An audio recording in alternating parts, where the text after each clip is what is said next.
लगाएको छैन किन भन्दाखेरि मलाई अलिक ज्वरो आइरहेको छ त्यही भएर बाक्लो ज्याकेट लगाएको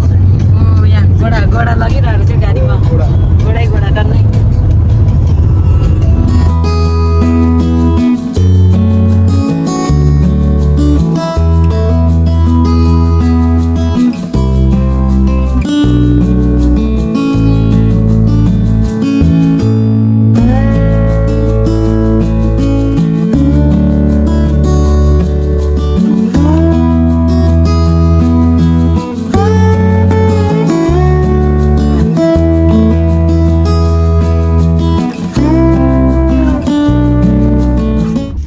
चाहिँ युटा जाँदै हो अहिले चाहिँ सिल्भर स्टोन पुग्यो ग्यास स्टेसनमा यस्तो ब्रेक लिएको यता चाहिँ दामी हिमाल देखिरहेछ के न प्रकार खायो म चाहिँ यस्तो खान आँटेको भेजमा यस्तो मात्र पाएँ यो पनि चिज भएको बिगनको लागि त खासै अप्सनै देखेको मेरो चाहिँ यहाँ उद्घाटन गर्न गइरहेको छु मैले कस्तो गोरो देखाएन म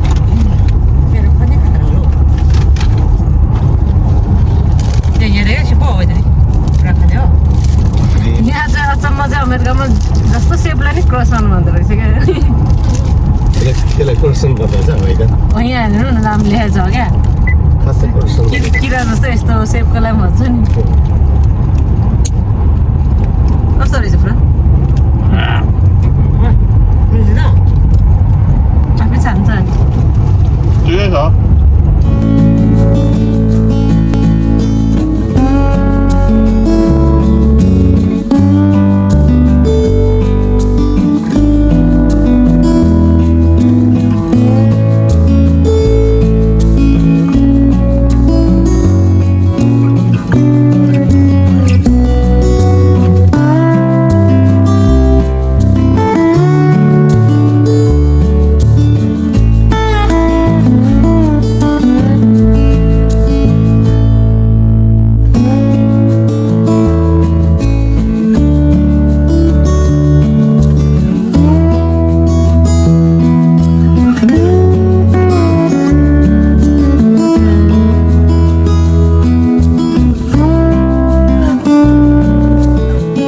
हामी गिजली क्रिक रेस्ट एरियामा हो यहाँबाट उता चाहिँ एउटा राम्रो पब्लिक रेस्टरुम पनि रहेछ अनि यहाँबाट तल चाहिँ राफ्टिङ गर्ने ठाउँ रहेछ खोला रहेछ अहिले चाहिँ हामी यस्तो रेस्ट स्पटमा पुगेर चाउमिन खाँदै हो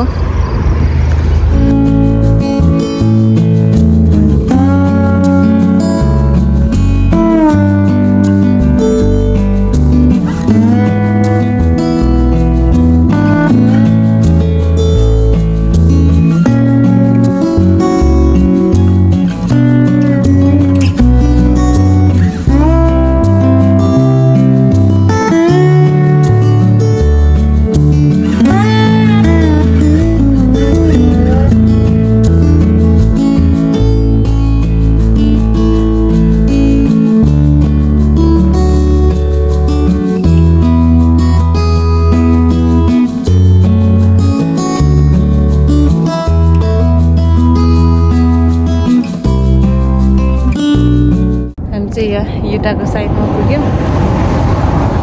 पारी चाहिँ वेलकम टु कोलोराडो रहेछ यहाँ चाहिँ वेलकम टु युटा रहेछ अब चाहिँ हामी कफी बनाएर खाएर जाने हो उयो कोलोराडो जानेमा पो फोटो खिच्नेमा मान्छे टन्नै रहेछ टी ब्रेक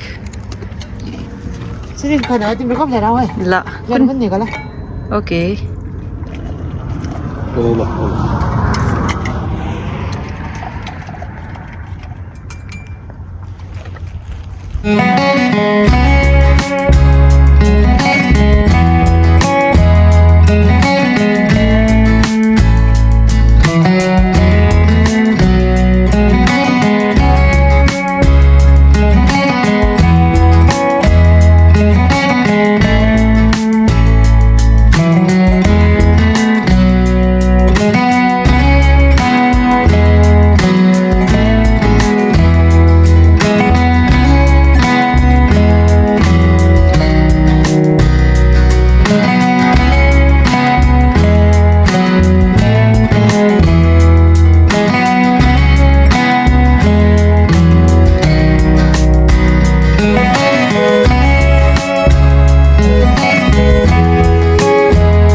नै पुगे जस्तो फिल भइरहेछ सबै रात रात नाम कस्तो अर्कै संसार जस्तो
अहिले अहिले यो हेर्न चाहँदै हो यस्तो म्याप दियो यो अर्को म्याप पनि दिएको छ यहाँ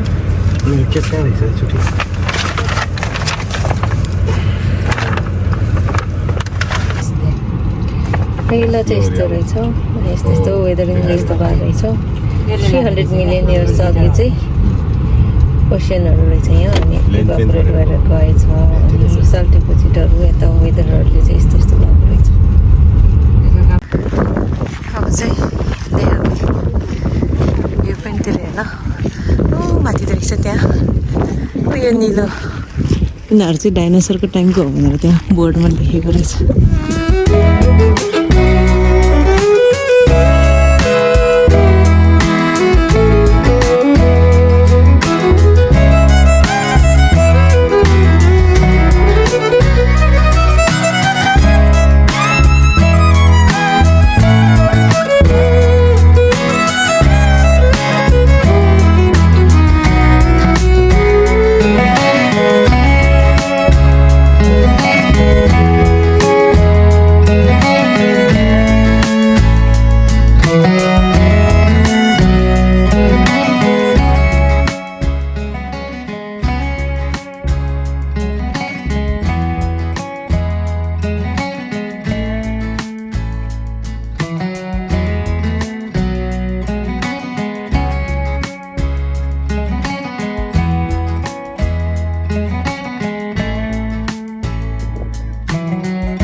यहाँबाट चाहिँ त बाटै छैन रहेछ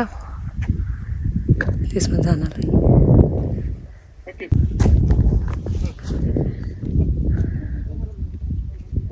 अब चाहिँ अर्को बाटो जानु पर्यो त्यसको छेउमा जानलाई यो चाहिँ लोवर भ्यू पोइन्ट जस्तो रहेछ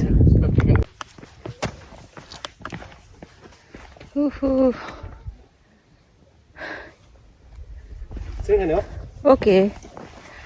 अब यसो जुस खानु पर्यो यो चाहिँ पुरा चिप्लेरी खेल्ने टाइपको ढुङ्गा रहेछ यो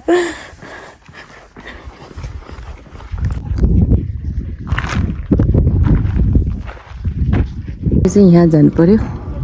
अघि चाहिँ हामीले यतातिरबाट हेरेको तर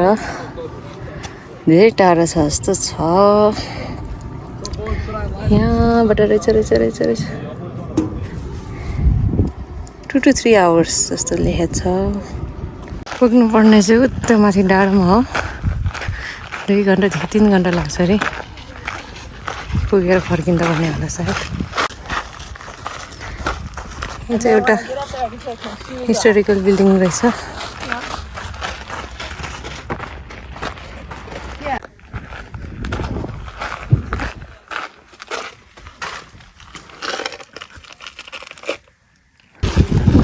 अघि हामी यतातिर आएको अब यता जान यता त चढेर जाने रहेछ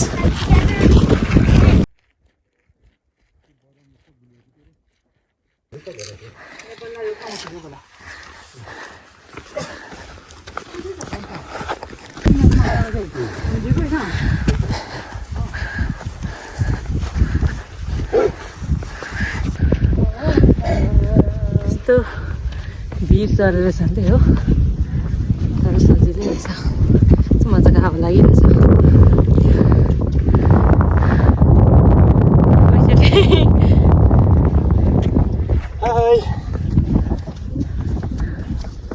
गोसाई कुन्नामा हिँडेको जस्तो अनुभव भइरहेछ लौरी बिनाकदेखि माथि लेकसम्म जाने बाटो ओके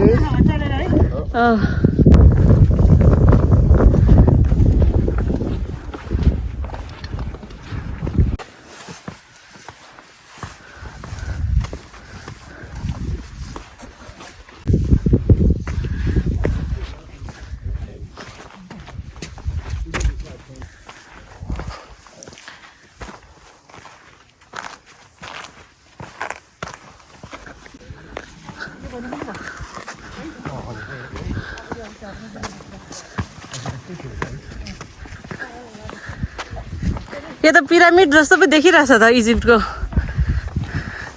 पुरानो पुरानो पिरामिडहरू आधी आधी मात्र हुन्छ नि त्यस्तै देखिरहेछ ओहो पानी रहेछ पानी कहीँ पानी देखेको थिएन बल्ल यहाँ पानी देख्यो यहाँको ढुङ्गाहरूमा चाहिँ कस्तो राम्रो लेयर लेयर आइरहेछ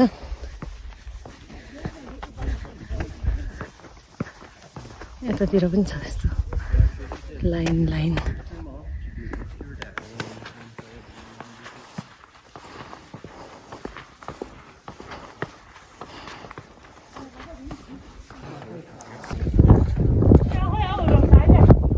ल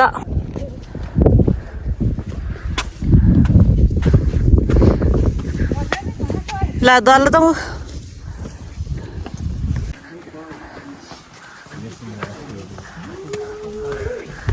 कस्तो रहेछ ओहो यता आर्क रहेछ त्यो डिलमा बाटो रहेछ ल ल अघि तल नोटिसमा पनि थियो यस्तोबाट खस्छ है भनेर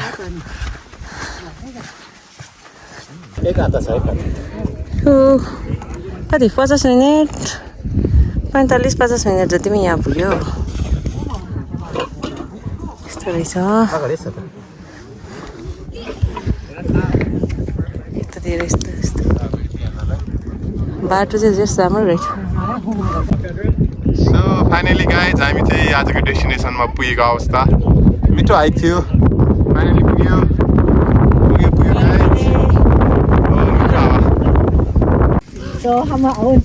मिठो यहाँनिर चाहिँ खाल्डो रहेछ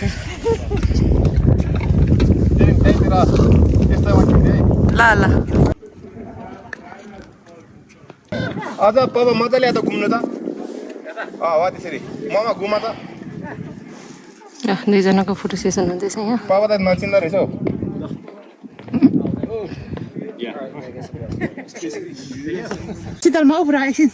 अघि चाहिँ हामी ऊ त डाँडामा आएको त्यहाँबाट यता आउने बाटै देखेन परपर हिमालहरू माथि गएर नि आम्मामा कत्रो अग्लो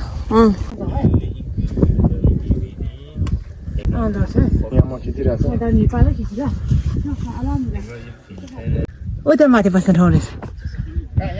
माथि ए त्यहाँ माथि बस्ने ठाउँ रहेछ हौ कस्तो भइरहेछ बाबा दामी मामालाई कस्तो लाग्यो कस्तो लाग्यो गाइस रमाइलो लाग्यो गाम्ती बोल्यो त्यही हो ल अब जाउने नि ल दुईजनाको फोटो खिच्दैन यहाँ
कस्तो भइरहेछ एकचोटि रमाइलो भइरहेछ हजुर हामी मिठो खा एकदम छिरिङ रमाइलो भइरहेछ So guys, फ्रेस म चाहिँ यहाँतिर छु है White छ early morning भएकोले अति फ्रेस एयर आइरहेछ कस्तो भयो तिमीहरूले राम्रो भयो रमाइलो भइरहेछ तपाईँलाई ट्राभलर शेर्पा शेर्पासँग घुम्दा कस्तो अनुभव भइरहेछ रमाइलो भइरहेछ चिसो रहेछ यता कस्तो रमाइलो भइरहेछ